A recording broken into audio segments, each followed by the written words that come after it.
염한섭 원장의 형사고소와 민사소송에 대한 김성윤 목사 합동투데이의 입장을 밝히는 2차 기자회견을 시작하겠습니다. 기자회견문을 낭독하겠습니다. 기자회견문. 염한섭 원장 형사고소와 1억 손해배상 청구 민사소송 접수를 하면서 염한섭 원장은 김성윤 목사에 대해 간첩이라는 기소조차 안 된 허위 죄명으로 낙인 찍고 무죄를 유죄로 둔갑시켜 선정적인 색깔론을 자신의 유튜브 채널을 통해 유포하여 명예훼손 범죄와 회복할 수 없는 손해를 야기시켰다. 염한섭은 김성윤 목사뿐만 아니라 사랑의 교회와 총신대를 붉은색으로 칠하면서 총신대에 대한 자신에 대한 민사소송을 취하할 것을 요구하였다. 이 지점이 이번 사건의 본질이며 핵심 부분이다. 이같이 사익을 위해 무분별하게 날뛰고 있는 염한섭을 멈출 수 있는 방법은 이제 법적인 수단 외에는 아무것도 남아있지 않게 되었다. 이에 김성윤 목사는 염한섭을 허위에 의한 명예훼손, 초상권 침해, 업무방해 혐의로 18일 경기도 남양주 남부경찰서에 형사고소장을 접수했다. 또한 지난 8일에는 1억 원의 손해배상을 요구하는 민사소송을 변호사를 통해 접수했다. 이로써 염한섭에 대한 김성윤 목사의 대응은 법적인 모든 출발 절차를 마치게 되었다. 염한섭의 범죄는 크게 세 가지로 볼 수 있다. 첫째는 법원의 판결문에 대한 왜곡과 자작에 의한 범죄이다. 염한섭은 법원 판결문 가운데 항소심, 2심 양형의 이유를 주로 공개하며 마치 김성윤 목사가 모든 죄, 간첩죄, 회합통신죄, 찬양고무죄, 금품수수죄를 다 지은 것처럼 왜곡, 자작, 유포하였다. 하지만 이는 판결문을 자의적으로 왜곡, 자작한 것에 불과하다. 판결문의 핵심은 주문 판결에 나와 있다. 그러나 염한섭은 항소심의 주문을 외면하고 1심 판결문 250여 페이지, 2심 판결문 90여 페이지에 이르는 판결문 가운데 한 부분으로 마치 전체 기소가 다 인정된 것처럼 왜곡 주장하였다. 하지만 판결문의 진실, 팩트는 이것이다. 간첩죄는 기소조차 되지 않은 것으로 당시 2015년 여러 언론의 추측 보도를 악마의 편집을 통해 마치 김성윤 목사가 간첩죄로 복역한 것처럼 보이도록 꾸민 것이다. 김성윤 목사는 이미 이때 2015년 채널 A 방송을 상대로 이에 대한 명예훼손 민사소송을 하여 승소한 바 있다.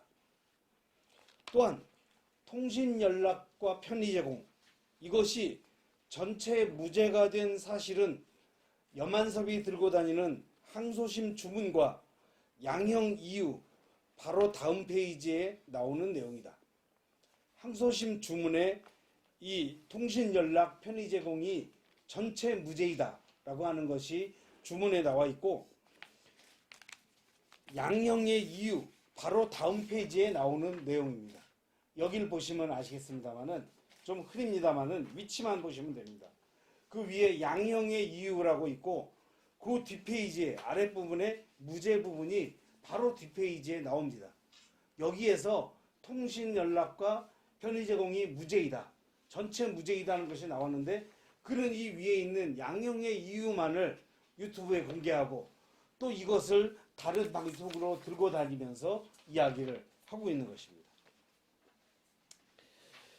이럼에도 불구하고 염한섭은 이 판결문 부분을 부정하고 도리어 소위 대북통신 내용을 한 줄 한 줄 설명하며 극단적인 판결문 왜곡과 선정성을 부각했습니다. 이것은 방송의 전체 분량 가운데 8분 분량. 그러니까 8분 동안 16분 방송 가운데 절반의 내용을 이 무죄로 판결이 난 이 통신 연락 그 내용을 가지고 지금 이야기를 했습니다. 금품 수수에 대해서는 판결문의 양형 이유 바로 앞줄에 나옵니다. 여기도 앞에 맨 윗줄에 보면 살짝 좀 흐립니다만은 피고인이 직접 금품을 수수한 것은 아니고 라고 이렇게 분명히 나옵니다. 그래서 저는 이 금품 수수에 해당하는 추징도 당하지 않았습니다. 결국 금품 수수를 내가 하지 않았다 하는 이 판결이 이 양형 이유 바로 윗줄에 있음에도 불구하고 이 줄을 빼먹고 빼버리고 왜곡하여 판결문을 활용한 것입니다.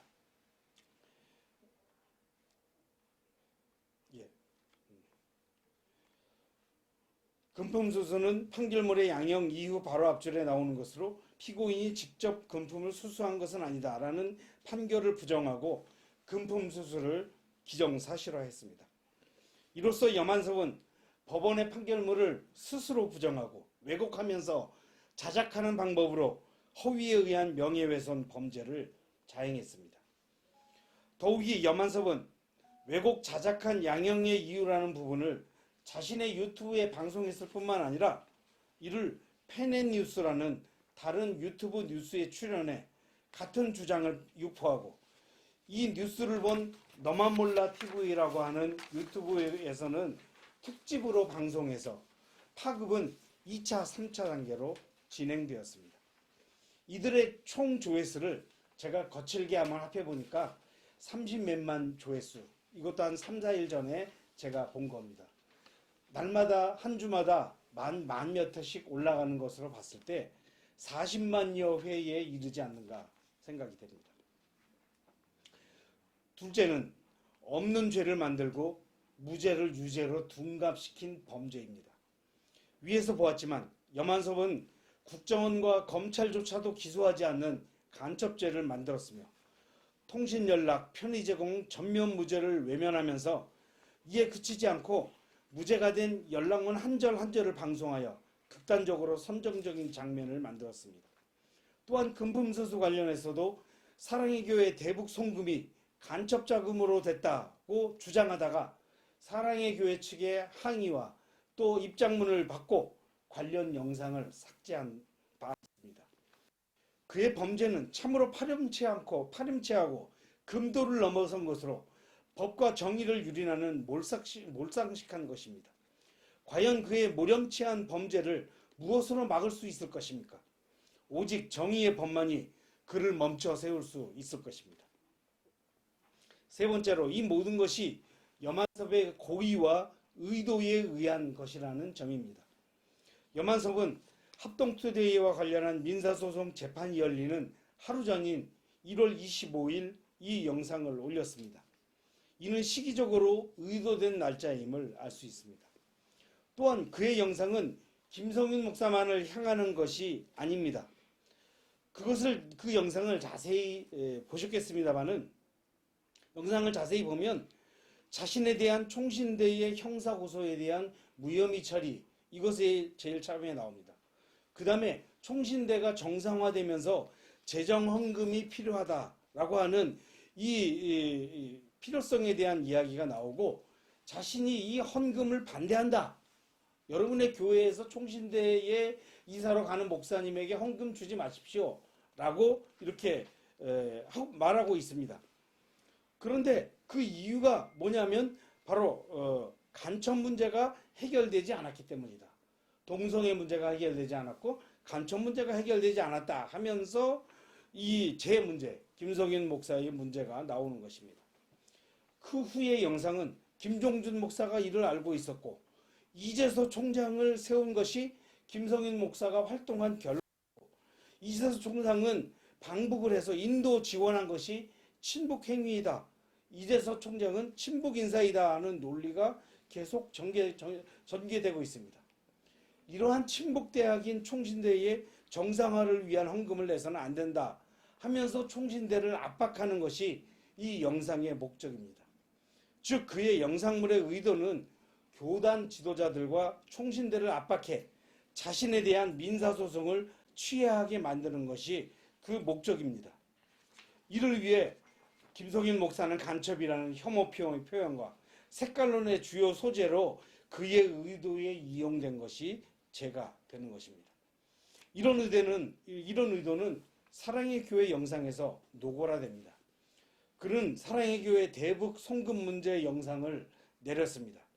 그리고 그것에 대해 설명하는 다시 올린 영상물에 여기 오늘 복사물에 나와 있고 원본이 어디 있습니까? 색깔이 예. 여기 이게 원본 있는 그대로 캡처한 화면입니다. 여기에 보면 뭐라고 나왔냐면 사랑의 교회는 우리 동역자입니다. 총신대도 어서 사랑의 교회처럼 하세요. 여만섭 원장님 고소 취하하시고 총신대가 바로 세워지도록. 이렇게 이것이 바로 이번 영상을 세운 이 여만섭의 속심이 그대로 드러났습니다. 고소 취하하라는 이것을 메시지를 전하기 위해서 색깔론을 유포를 하고 그러기 위해서 김성인 목사의 전력 문제를 활용을 하고 그것이 전력이 말이 안 되니까 판결문을 왜곡하고 그리고 없는 죄를 만들고 있는 판결된 무죄를 유죄로 만들어서 오늘날 그리고 지난 1차 기자회견 때 왔던 저도 올지도 모르던 그 사람이 마치 무슨 대한공산당이니 뭐니 하면서 총신대에 뜬 붉은 별 이렇게 색깔론을 칠하면서 총신대를 압박해 고소 취하하라. 이것이 여만섭의 의도인 것입니다. 이 파일은 보내드리겠습니다. 여만섭은 이같이 고의적이고 의도적인 목적을 갖고 영상물을 올렸으며 보수 유튜버들은 이를 신학교에 침투한 목사의 간첩 사건으로 부풀리고 도합 조회수는 40여만 회에 이르고 있는 것입니다. 이로써 여만섭은 김성현 목사에게 회복할 수 없는 허위사실에 의한 명예의 훼손과 손해를 끼쳐 형사고소와 민사소송 접수에 이르게 된 것입니다. 회복할 수 없는 손해의 경우는 대법원에서 1억까지 하는 것으로 이렇게 저희 변호사가 조언을 해서 저도 1억의 손해배상 청구를 하게 된 것입니다. 국가보안법 3년을 복역한 이유입니다. 김성인 목사의 3년 국가보안법 위반 복역은 결국 찬양 고무와 회합에 의한 것입니다. 통신이 무죄가 되면서 회합에 의한 것입니다. 즉 북의 책을 연구하고 많이 가지고 있었다 하는 것과 북의 소위 225국, 225국, 현재는 사회문화국으로 이름이 바뀌었다고 합니다. 그 요원을 만났다는 겁니다. 김성윤 목사는 남북 공동행사 2000년 6월 6.15 이후 거의 2년에 한 번씩 남쪽에서 한 해 올라가고 북쪽에서 한 해 내려오고 아마 기억하고 계실 것입니다. 그때 북측 인사를 맞이하고 있는 남측 시민단체의 조직이 있습니다. 민족공동행사 추진본부라고 하는 그곳의 일원으로 제가 있었습니다. 언론을 담당하는 부대변인 역할을 2001년도에서 워커힐에서 북에서 내려온 손님을 2002년도에 맞이했던 그랬던 적도 있습니다. 자연히 북의 대표를 저는 많이 만났습니다. 그런데 그분들이 뭐 만나서 그냥 손만 잡았지 이름을 어떻게 알겠으며 뭐 얼굴을 어떻게 누군지 기억이나 하겠습니까? 그리고 서울에서뿐만 아니라 인천, 광주 그 뒤에 몇 년 동안 그게 계속 됐고 저는 2001년도에 평양을 방문한 적도 있습니다. 북의 어느 사람과 만났는지는 김 목사 자신도 알 수가 없습니다. 더욱이 국정원이 법원에 제시한 회합의 영상물은 원본이 아니라 사본입니다. 이게 중요합니다. 회합했다 하고 제가 이호국을 만났다 하고 증거를 제시했는데 그 증거 영상물이 사본입니다. 원본 삭제되고 사본을 재판부에 제출했습니다. 저기도 다 나옵니다. 판결문에도 사본이라고 나옵니다. 그런데 만약에 그 사본을 증거를 불인정하면 저는 바로 석방해야 될 그런 겁니다. 어떤 정치적인 이유가 있었는지는 모르지만 어쨌든 재판부에서 저를 그럼에도 불구하고 그 죄를 인정해서 3년형을 받아서 복역을 한 것입니다. 김성인 목사는 이를 국정원의 자작이고 조작이라고 지금도 주장하고 있습니다. 향후 재심을 받아 진실을 구하겠다, 진실을 찾겠다는 그런 입장을 밝히고 있습니다.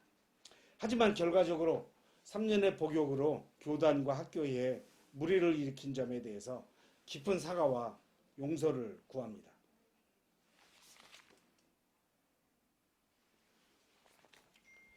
하지만 복역이 마친 지금까지도 주홍 글씨를 안고 살며 이번에 또 이와 같은 생각지 않은 무리를 일으킨 데 대해 가슴 아픔을 금할 수 없습니다.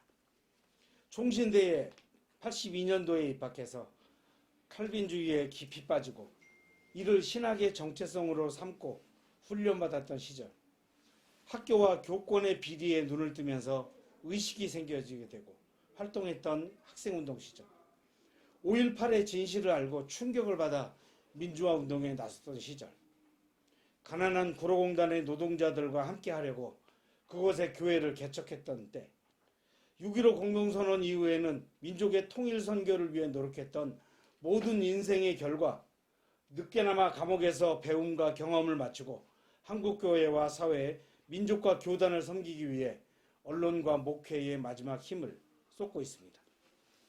이번 여완섭 사건을 통해 다시금 저는 자신의 길을 하나님 앞에서 돌아보며 민족과 교회를 향한 자세를 새롭게 하고 더욱 겸손히 한국교회를 섬길 것을 다짐하면서 이 기자회견문을 발표드립니다. 2021년 2월 19일 합동투데이 대표 편집국장 김성윤 목사 드립니다. 기자회견문 발표했고 질문 있으시면 질문하시고 제가 말씀드리겠습니다. 한반도 방송에 됐습니다. 네. 지금 또 M 원장하고 또 목사님하고 언론에 이렇게 네. 오가는 그런 것들 보면서 네. 상당히 좀 저들도 뭐 언론 하지만 특히 또 우리 목사님이 언론 쪽에 계시는데 네. 또 왜 저런 일이 있었을까 마음이 또 편치 않은 면이 좀 있었어요. 지난 1차 때 올라 그러다가 네. 못 오긴 왔는데 네. 또 연락이 왔길래 왔습니다. 네. 뭐 여러 것을 다 제쳐놓고 네. 염영석 원장이 네. 뭐 때문에 단지 3년 복역했다는 그거 갖고 지금 그 과거지사인데 네. 그거 갖고만 자꾸 물고 뜯느냐. 네. 우리 이제 목사님 생각할 때 염 원장이 왜 자꾸 네. 그 배경에 그 뿌리 깊은 배경이 네. 뭐를 가장 핵심적인 거 예. 뭔가가 있을 것 같은데 네. 목사님 생각하기에 예. 뭐 때문에 그렇다는 생각이 예. 들어요. 저는 아까 말씀드렸듯이 총신대와의 민사소송을 취하하는 것이다 라고 생각을 합니다. 그 총신대에서 형사고소는 무혐의가 됐죠. 경찰서에서 무혐의하고 검찰까지 갔는데 검찰에서도 무혐의가 돼서 이제 그게 영상의 첫 부분에 나옵니다. 그런데 민사소송은 또 다릅니다. 형사는 잘 아시겠지만 범죄를 다루는 문제이고 민사는 손실을 다루는 문제이기 때문에 이 손실의 문제는 그리고 그 검사가 무혐의는 했지만은 그 내용 가운데 무혐의한 그 내용 가운데 보면 명예훼손에는 해당된다라는 구절이 있습니다. 즉 총신대에 대한 명예훼손 행위는 맞다라고 나옵니다. 근데 공익을 위한 것이기 때문에 형사적인 문제로 볼 수는 없다라고 하는 게 무혐의 이유입니다. 공익이라는 거죠. 그러니까 총신대라는 공적인 기관에서 형사 고소는 받을 수 없다. 그러나 민사는 이 명예가 훼손된 부분에 대해서 손실을 받을 수 있거든요. 총신대가. 그건 물론 재판을 해봐야 하겠습니다만은 그래서 그 부분에 대한 이 고소 취하가 목적이 아닌가. 저는 이렇게 분석을 하고 있습니다. 민사의 예. 그 고소 취하, 예. 재산적인 그거 피해 줄까 싶어 단지 네. 그것만 네. 갖고 한다 이렇게 생각하시죠. 예. 그러면서 이제 총신대와 교단을 압박을 하는 겁니다. 근데 교단과 총신대의 지금 제일 약한 고리는 지금 관선에서 이제 정상화되는 즈음에 있지 않습니까? 이 즈음에 헌금이 필요하죠. 그 재정이 필요하니까 요 구멍을 좀 막아가지고 압박을 해서 교단을 압박하고 총신대를 압박해서 취하시키자 하는데 색깔론으로 저를 활용한 것이라고 하는 겁니다. 그러니까 그전에 동성애만으로는 약하니까 실제로 우리 교단의 이 지금 반응들이 굉장합니다. 저는 뭐 너만 몰라처럼 저만 모르죠. 사실 교단의 이것 때문에 업무방해가 나중에 한 거에 이제 인터뷰 예정했던 게 2개나 취소가 됐습니다. 날짜까지 잡았는데 인터뷰가 취소가 됐고 뭐 그렇습니다. 그런데 이제 이게 지금 이제 우리 목사님하고 임 예. 원장하고 사이의 문제로만 하면은 괜찮은데 네, 중간에 총신대가 자꾸 나온단 말입니다. 네 그렇습니다. 총신대 자꾸 나오기 때문에 네, 그러면 우리 목사님이 총신대하고의 어떤 네. 무슨 총신대 무슨 자리를 네. 하고 있거나 뭐 네. 사회에 뭘 하거나 네. 뭐 연결고리가 있나 사람들이 이렇게 또 예, 오해할 수도 있어요. 그렇습니다. 그러면 총신대하고 목사님하고 뭐 아무런 관계가 없는 건지 네. 현실적으로 뭐 자리를 맡고 있는 건지 예. 아니면 과거에 이재수 총장님을 추천했다고 아까 장본인으로 최고의 이재수 총장 세우는데 최고의 힘을 썼다 이렇게 말씀하시는 것 같은데 그런 부분이 있어서 그런 건지 그거는 또 어떻게 되는지 모르겠어요. 예, 그 부분은 여만섭 주장이고요. 예. 터무니가 없는 얘기입니다. 제가 어떻게 총장을 세웁니까? 예. 그래서 그때 이제, 그 김영우 총장과 또 저 길자연 총장, 김영우 이사장 시절에 총신대학의 민주동문회에서 그 동문회 입장에서 학교를 그 비판하는 기자회견에 참석한 적이 있어요. 그러니까 그 사진을 가지고 이제 뭐 내가 무슨 영향력을 발휘했다고 하는데 그건 뭐 너무 총신대 분이 잘 알고 딱 하나 연결고리는 제가 총신대 출신이라는 겁니다. 제가 총신대 출신이고 또 총신대 또 합동측 관련해서 인터넷 신문 하니까 그거지 뭐 이재서 총장님하고 이전에 제가 이 성함만 알았지 뭐 한 번도 만나본 적도 없고요.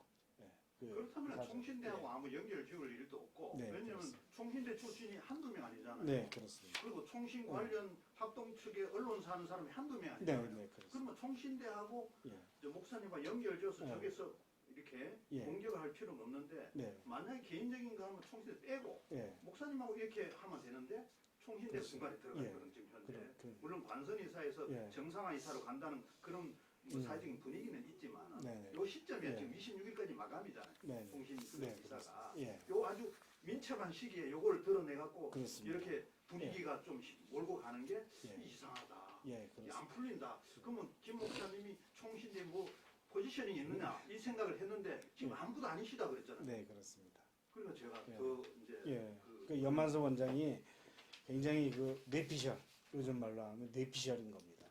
거의 뭐 제가 뭐 그분의 인격이 있어서 뭐라고 말씀드릴 건 없겠습니다만은 그냥 상식적이지 않은 행동과 그러니까 판결문을 제가 말씀드렸듯이 이렇게 하고 도저히 상식적이지 않고 그리고 뭐 제가 사실 뭐 그때 간첩자라도 있었으면 자숙해야죠. 자숙하고 뭐 누가 지적을 하면 더 이제 조신하게 이렇게 그렇게 지금도 좀 자숙해야 되고 그래야 된다고 생각을 합니다만은 없는 죄를 갖다가 붙이고 한국 사회에서 간첩이라는 게 뭡니까?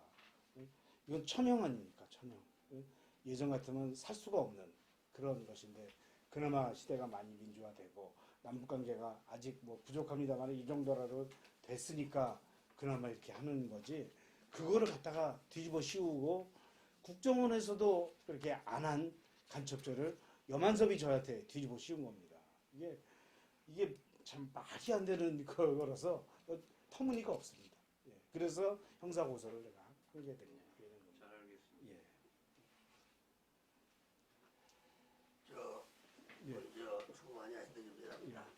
한 가지 예. 기도하면서 왔는데 우리 김성현 목사님하고 영환선 목사님이 예.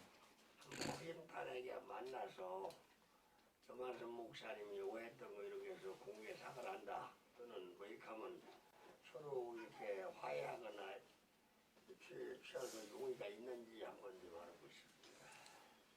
이게 이제 이 국가보안법 피해자들은 혼자가 아니죠. 제가 감옥에 있을 때도 바깥에서 많은 목사님들, 시민단체 또 이런 인권단체에서 저를 지원해주고 기자회견해주고 그 힘으로 제가 버텨서 저희 문대걸 목사님 계십니다만은 문 목사님이 힘이 되시고 그래서 이 문제는 이제는 이렇게 되면서 그 제 혼자 해결할 수 없는 것이 됐습니다. 그러니까 화해 문제는 개인적으로 제가 염한섭 원장과 뭐 말할 수 있는 문제가 아니라 저도 저를 그동안 그것에 있을 때 지원해주고 도와준 많은 분들의 의견을 듣고 또 그분들을 또 설득도 하고 그렇게 해서 이렇게 선하고 좋게 잘 해결했으면 좋겠다 하는 겁니다. 그래서 그랬을 때는 뭐 염 원장이 어떤 일정한 그런 것이 된다면은 그건 얼마든지 할 수 있지 않겠는가. 제가 또 설득도 하고 이분들도 그걸 받아들이고 해서 하면 어떻게 보면 이 한국 사회의 좌와 우가 같이 화해하는 그런 상징도 될 수 있으니까요. 저는 그런 거는 뭐 이렇게 반대하지 않습니다.